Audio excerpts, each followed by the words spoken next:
Flint ബാങ്ക്സിലേക്ക് ഏവർക്കും സ്വാഗതം. സംസ്ഥാന സർക്കാരിൻ്റെ പ്രവർത്തനം ആരംഭിക്കുന്നതിന് മുമ്പ് ഏറ്റവും പ്രധാനപ്പെട്ട ഒരു വിഷയം സംസാരിക്കേണ്ടതുണ്ട്. അത് കേരളത്തിൽ പുതുതായി വരുന്ന മുഖ്യമന്ത്രി ശ്രീ വി ഡി സതീശൻ ആഭ്യന്തരം കൂടി കൈകാര്യം ചെയ്യുമോ എന്ന വിഷയമാണ്. മുഖ്യമന്ത്രി ആഭ്യന്തരം കൈകാര്യം ചെയ്യുമ്പോഴാണ് മുഖ്യമന്ത്രി കൂടുതൽ പവർഫുൾ ആവുന്നത് എന്ന് ചരിത്രം നമ്മളെ പഠിപ്പിക്കുന്നുണ്ട്. എന്നാൽ ഇപ്പോൾ ആഭ്യന്തരത്തിന് വേണ്ടി ഒരു പിടിവലി കോൺഗ്രസിൽ ഇന്നു മുതൽ ഉണ്ടാകാൻ സാധ്യതയുണ്ട് എന്നുള്ള സൂചനകളാണ് പുറത്തു വരുന്നത്. മുഖ്യമന്ത്രി ആകാതിരുന്ന ശ്രീ രമേശ് ചെന്നിത്തല മന്ത്രിസഭയിൽ ചേരുന്നില്ല എന്ന അദ്ദേഹം പരസ്യമായി പറഞ്ഞിട്ടില്ലെങ്കിൽ പോലും അദ്ദേഹത്തിൻ്റെ അനുയായികൾ, അദ്ദേഹത്തിൻ്റെ അടുത്ത് നിൽക്കുന്നവരും ഒക്കെ തന്നെ അത് പ്രചരിപ്പിക്കുന്നത് മന്ത്രിസഭയിലേക്ക് ഇല്ല എന്നുള്ളതാണ്. പക്ഷേ അദ്ദേഹം മന്ത്രിസഭയിലേക്ക് ഇല്ല എന്ന് പറയുന്നതിൽ കാര്യമില്ല. അദ്ദേഹം മന്ത്രിസഭയിൽ ഉണ്ടാകാതെ അദ്ദേഹം വീട്ടിലിരിക്കുക എന്നുള്ളത് സാധ്യമല്ലല്ലോ. അപ്പോൾ അദ്ദേഹം മന്ത്രിയാവും എന്നുള്ള കാര്യം തർക്കമില്ല. പക്ഷേ അദ്ദേഹം ആഭ്യന്തര വകുപ്പ് കിട്ടാൻ വേണ്ടിയിട്ടുള്ള ഒരു സമ്മർദ്ദ തന്ത്രത്തിൻ്റെ ഭാഗമായിട്ടായിരിക്കും നേരത്തെ തന്നെ താൻ മന്ത്രിസഭയിലേക്കില്ല എന്ന ഒരു സൂചന നൽകുന്നത്. പക്ഷേ അത് സംബന്ധിച്ച് നമുക്ക് ആലോചിക്കുമ്പം മനസ്സിലാവുന്നൊരു കാര്യം, സതീശൻ മന്ത്രിമാരുടെ കാര്യത്തിൽ ഒരു തീരുമാനം എടുക്കാൻ സാധ്യതയില്ല. അദ്ദേഹം തന്നെ അത് സൂചന നൽകിയിട്ടുണ്ട്. K C Venugopal, AICC general secretary K C Venugopal മുഖ്യമന്ത്രി സ്ഥാനത്തേക്ക് മത്സരിച്ച ഒന്നാമനെന്ന് കരുതിയിരുന്ന അദ്ദേഹത്തിന് സാധ്യത ഇല്ലാതായതോടുകൂടി സ്വാഭാവികമായും കേരളത്തിലെ മന്ത്രിമാരെ നിർണ്ണയിക്കൽ, MLA-മാരെ നിർണ്ണയിക്കുന്നതിൽ അദ്ദേഹമായിരുന്നല്ലോ, സ്ഥാനാർത്ഥി നിർണ്ണയം അദ്ദേഹമായിരുന്നല്ലോ. അപ്പോൾ ആ സാഹചര്യത്തിൽ സ്വാഭാവികമായും കെ സി വേണുഗോപാലിനായിരിക്കും മന്ത്രിമാരെ നിശ്ചയിക്കുന്ന കാര്യത്തിലും അവരുടെ വകുപ്പുകളുടെ കാര്യത്തിലൊക്കെ തന്നെ ഒരു മേൽക്കൈ ഉണ്ടാകുക. അതിൻ്റെ ഒരു അനുമതി രാഹുൽ ഗാന്ധി അദ്ദേഹത്തിന് നൽകിയിട്ടുണ്ടെന്നും കൂടി നമ്മൾ മനസ്സിലാക്കണം.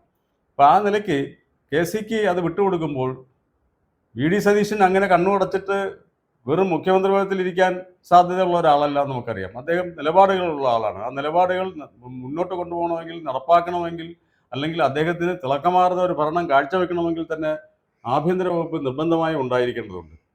അപ്പോൾ ധനകാര്യം പോലുള്ള ഏതെങ്കിലും വകുപ്പുകൾ വാങ്ങി രമേശ് ചെന്നിത്തല ഇരിക്കേണ്ടി വരും. രമേശ് ചെന്നിത്തലയ്ക്ക് ആഭ്യന്തരം ഭരിച്ച് പരിചയമുണ്ട്. കുറച്ചു കാലം അദ്ദേഹം മന്ത്രിസഭയിൽ ഇടയ്ക്ക് വെച്ച് അദ്ദേഹം NSSന്റെ ഉൾപ്പെടെയുള്ളവരുടെ ശക്തമായ സമ്മർദ്ദത്തിൻ്റെ ഫലമായിട്ട് അദ്ദേഹത്തിന് ആഭ്യന്തര വകുപ്പ് കൈമാറേണ്ടി വന്നിരുന്നു എന്നുള്ളത് നമുക്കറിയാം. അപ്പോൾ ആ നിലയ്ക്കുള്ള ഒരു നീക്കമാണ് ഇപ്പം നടക്കുന്നത്. ശ്രീ EPN-ൽ നമുക്ക് ഈ ആഭ്യന്തരമില്ലെങ്കിൽ പിന്നെ ഈ വി ഡി സതീശൻ്റെ റോൾ എന്തായിരിക്കും? അല്ലെങ്കിൽ വെറും ഒരു മുഖ്യമന്ത്രി എന്നത് എല്ലാ മന്ത്രിമാരെയും കോർഡിനേറ്റ് ചെയ്യുന്ന ഒരാളെന്നുള്ള നിലയിൽ മാത്രമാണോ? അദ്ദേഹത്തിന് വളരെ സുപ്രധാനമായ കാര്യങ്ങൾ, ആഭ്യന്തരമാണല്ലോ സംസ്ഥാനത്തെ ഏറ്റവും പ്രധാനപ്പെട്ട കാര്യം.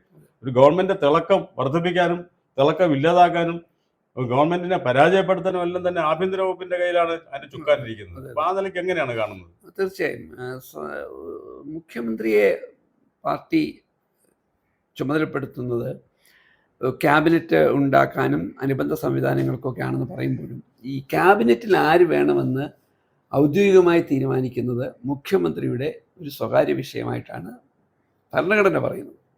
എന്നാലും നമുക്ക് അറിയാവുന്ന പോലെ ഈ ശ്രീ വി ഡി സതീശൻ ഒരു പേര് മാത്രമായിരുന്നില്ല മുഖ്യമന്ത്രിയിലേക്ക്. അതുകൊണ്ട് ഈ മറ്റ് രണ്ട് ആളുകളെയും തൃപ്തിപ്പെടുത്താനുള്ള ചില ഫോർമുലകൾ വെച്ചുകൊണ്ടായിരിക്കാം ശ്രീ വി ഡി സതീശനെ മുഖ്യമന്ത്രിയാക്കിയത്. അപ്പോഴും വി ഡി സതീശൻ അദ്ദേഹം ആഗ്രഹിക്കുന്ന പല കാര്യങ്ങളും ക്യാബിനറ്റിലൂടെ നടപ്പിലാക്കാൻ ശ്രമിക്കുന്നതിനോടൊപ്പം തന്നെയാണ് ആഭ്യന്തര മന്ത്രി സ്ഥാനം അല്ലെങ്കിൽ ആഭ്യന്തര വകുപ്പിനെ നിയന്ത്രിക്കാൻ കഴിയാത്ത വി ഡി സതീശനെ സംബന്ധിച്ചിടത്തോളം വി ഡി സതീശൻ്റെ പല കരുത്തും തെളിയിക്കാൻ കഴിയാത്ത അവസ്ഥ ഉണ്ടാവും. എന്ന് പറഞ്ഞാൽ വി ഡി സതീശനെ മുഖ്യമന്ത്രിയാക്കിക്കൊണ്ട് അദ്ദേഹത്തിൻ്റെ കൈകാലുകൾ കെട്ടാനുള്ള ശ്രമമായി ആഭ്യന്തര വകുപ്പ് അദ്ദേഹത്തിൽ നിന്ന് എടുത്തു മാറ്റിയാൽ ബോധ്യപ്പെടും. അത് തിരിച്ചറിയുന്ന ആളായിരിക്കുമല്ലോ സ്വാഭാവികമായിട്ടും. തിരിച്ചറിയുന്ന ആളായിരിക്കും. മാത്രമല്ല വി ഡി സതീശന്റെ പലതുകൊണ്ടും നേരത്തെ ചില വീഡിയോകളിലൊക്കെ പറഞ്ഞതുപോലെ തന്നെ കഴിഞ്ഞ ഒരു 10 വർഷമായി പുറത്തു നിന്നിട്ട് കോൺഗ്രസിനെ ശക്തമായി തിരിച്ചു കൊണ്ടുവന്നിരിക്കുകയാണ്. ആ ഭരണം നിലനിർത്തേണ്ട ആവശ്യമുണ്ട്. വേണമെങ്കിൽ ഭരണ തുടർച്ചയിലേക്കും പോകാവുന്ന തരത്തിലുള്ള ഒരു പ്ലാൻ നേരത്തെ തന്നെ വി ഡി സതീശനെ പോലുള്ള നേതാവിന് ഉണ്ടാക്കാൻ കഴിയും.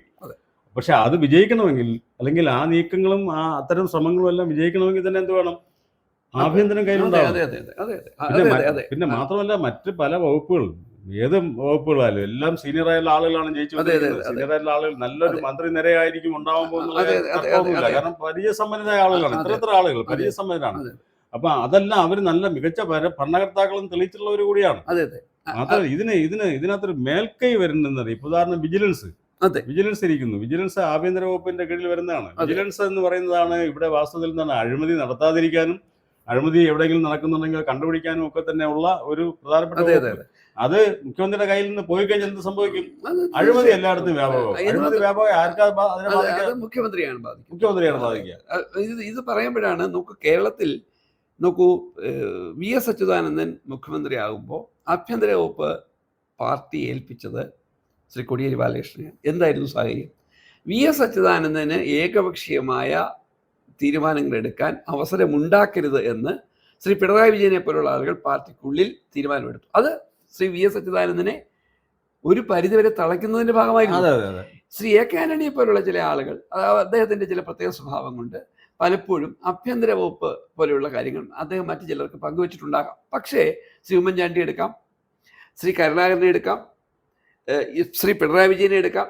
ഇത്തരം ആളുകൾ പല കാര്യങ്ങളിലും വ്യക്തിപരമായ ഇച്ഛാശക്തി ഉണ്ടെന്ന് ആളുകളെ ബോധ്യപ്പെടുത്തുകയും അങ്ങനെ ഉണ്ട് എന്ന് ധരിച്ചു വെക്കുകയും ചെയ്യുന്ന ഒരു സ്വഭാവത്തിൽ പെടുന്ന ഒരാളാണ് ഈ പറയുന്ന വി ഡി സതീശൻ എന്നതുകൊണ്ട് ശ്രീ വി ഡി സതീശന്റെ മന്ത്രിസഭ എന്ന് പറയണമെങ്കിൽ ആഭ്യന്തര വകുപ്പ് ശ്രീ വി ഡി സതീശന് നിയന്ത്രിക്കാൻ കഴിയണം. ഇല്ലെങ്കിൽ അത് വി ഡി സതീശന്റെ ഇമേജിന് പോലും കളങ്കം ഉണ്ടാക്കാനുള്ള സാധ്യതയുണ്ട്.